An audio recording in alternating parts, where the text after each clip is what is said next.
আজকে সোমবার, তাই আজকে আমি কিভাবে পুজো করলাম সেটা নিয়ে চলে এসেছি একটা ব্লগ নিয়ে। তো দেখো, আমি এখানে একটা তামার ঘটিতে জল নিয়ে নিয়েছি। এটা কিন্তু এমনি জল, শুদ্ধ করে নেবো। তাতে দিলাম তোমার অর্ঘ্য দিয়েছি, আর তোমার চন্দন দিলাম, আর ফুলগুলোকে এখানে আমি শুদ্ধিকরণ করে দিচ্ছি মন্ত্র বলে। এই মন্ত্রটা আজকে আর বলছি না, লিখে দিলাম। তারপরে লাস্টে 3বার বলা হয়ে যাবার পর ওম নমঃ শিবায়, ওম নমঃ শিবায়, ওম নমঃ শিবায় 3বার বলে নিই।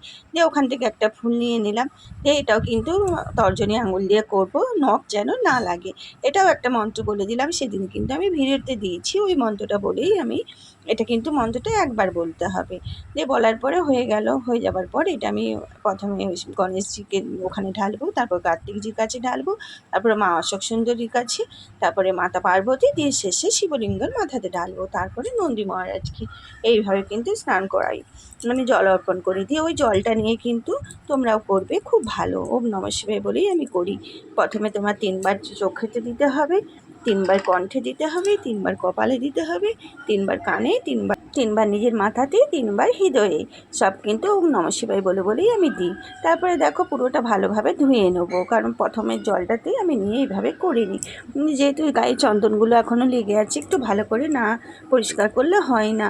তো তারপরে আমি দেখো এখানে আস্তে আস্তে পরিষ্কার করে নেবো। আরও যে ঘটিটায় জল আছে, ওই 1 ঘটি ছোটো ঘটির জলেই বেশ হয়ে যায় ঠিকঠাকভাবে। আর যেদিনে হয় না সেদিনে একটু বড় ঘটি করে, মানে তামার পাত্রই আছে একটা, সেটাই করে নিই। তো আমার দেখো এখানে কিন্তু হয়ে আমি প্রণাম করে নিলাম। দিয়ে তারপরে এবারে আমি আস্তে আস্তে আবার জল নিয়ে ঠিক করে ধুয়ে নেব। যেহেতু চন্দন, অষ্টগন্ধার তিলকগুলো সব আছে, চিটিয়ে আছে, তো ওই জন্য ভালো করে ওগুলোকে পরিষ্কার করে নেব। তারপরে হ্যাঁ, শুনেছি নাকি ঘরের শিবকে পুজো হবার পর ভিজে অবস্থায় রাখতে নেই, এমন অনেক ভিডিওতে দেখতে পাচ্ছি আজকাল। আসলে অভিষেক হয়ে যাবার পর, একবার বসানোর পর বারবার উঠাই না আমি। আমার পুজো হয়ে যাবার পর, আমার এখানেও 2জন করে, আমার শ্বশুরবাড়িতেও 2-3জন করে, তার জন্য বাবার মাথায় জল আর দুধ অর্পণ করে। এবার তোমরাই বলো, একবার অভিষেক বসানোর পর বারবার উঠানো কি ভালো হবে? সেই জন্য যখন সন্ধে দিই, সন্ধ্যের সময় আমি ফুল টুলগুলো পরিষ্কার করি, আবার প্রসাদ দিই, তখন আমি মানে শিবলিঙ্গটাকে ঠিকঠাক পরিষ্কার করে নিই। শুধু মাথার উপরে একটা বেলপাতা দিয়ে রাখি। তারপরে তোমার পুরো উঠিয়ে নিই, সব কিছু পরিষ্কার করে দিই। তো দেখো এইভাবে কিন্তু আমার হয়ে গেল পরিষ্কার করা।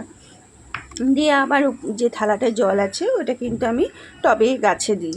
হ্যাঁ, তোমরা আবার তুলসী গাছে দিয়ে দাও না, তুলসী গাছে কিন্তু দেওয়াটা ভালো নয়। তারপরে তোমার এখানে নন্দীকেও মুছিয়ে নিলাম, আস্তে আস্তে সব করছি তো ওই জন্য একটু টাইম লাগছে। দিয়ে থালার জলটা যেটা মানে জল অর্পণ করেছিলাম, ওটা পুরো পরিষ্কার করে নিয়ে এসে ওটাও মুছে নিলাম।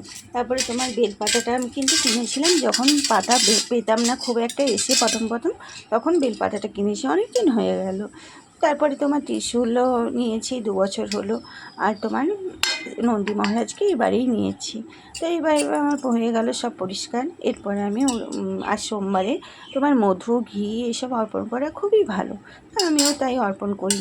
হ্যাঁ, সরাসরি তোমরা বোতল থেকে কিন্তু বাবার মাথায় ঢেলে দাও না, একটু তো মানে কোনো পাত্র নিয়ে তাতে ঢালবে, কারণ প্লাস্টিকের বোতল থেকে নিয়ে ঢালাটা ভালো নয়। তো দেখো আমি এখানে কুশি আছে, কুশিতে ঘি নিয়ে নিয়েছি। ঘিটা কত বলে আছে দেখেছো? যে ওই একইভাবে দিলাম, প্রথমে তো মানে গণেশজি, তারপর কার্তিকজি, তারপর মাঝে চারিধারে, দিয়ে শিবের লিঙ্গের মাথাতে, দিয়ে নন্দী মহারাজকে দিলাম। এবারে মাখিয়ে নেবো আস্তে আস্তে।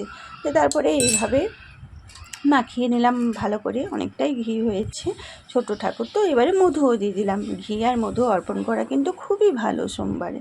তো আমি রোজই অর্পণ করি, তো আজ সোমবার একটু বেশি করি, অন্য দিনগুলো একটু কম কম করি। তো এইভাবে দেখো আমি পরিষ্কার করে নিচ্ছি। তো আমার শিবটা কিন্তু, এটা কিন্তু পাথর বলে নিয়েছিলাম, কিন্তু এখন দেখছি মনে হচ্ছে পুরো পাথরের নয়, ওই জন্য এরকম মতো হয়ে গেছে।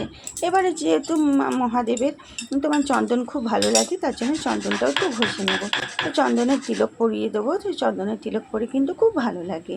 তারপরে আমি কিন্তু আবার অষ্টগন্ধাও দিই, যেহেতু অষ্টগন্ধাও তোমার মহাদেবের খুব ভীষণ প্রিয়, ওই জন্য।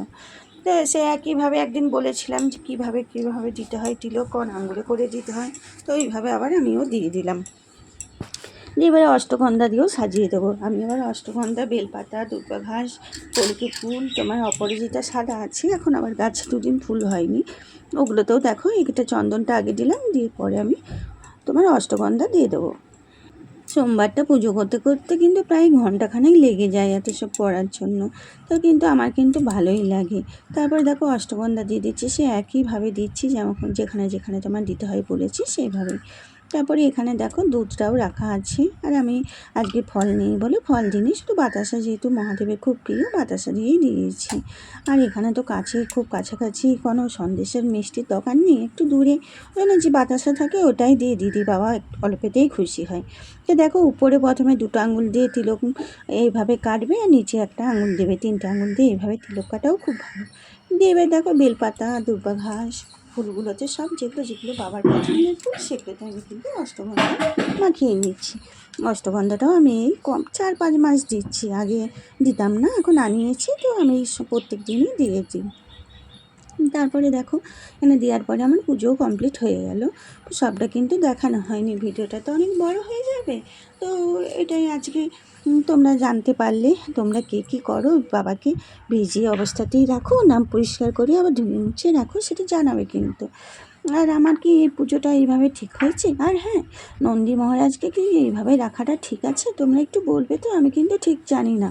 আমি এইভাবে রেখেছি, অন্য একজনের ভিডিও দেখেছিলাম সেইভাবে, আমার তো ঠিকঠাক জানা নেই। দেখো এই থালা ইয়েটা মানে বাইরে গাছে দিয়ে দেবো, ফাঁকা টবে দিয়ে দেবো। তবে এখানে আরও পুজো হয়ে গেল। এইভাবে আমি আজকে ব্লগটি শেষ করলাম।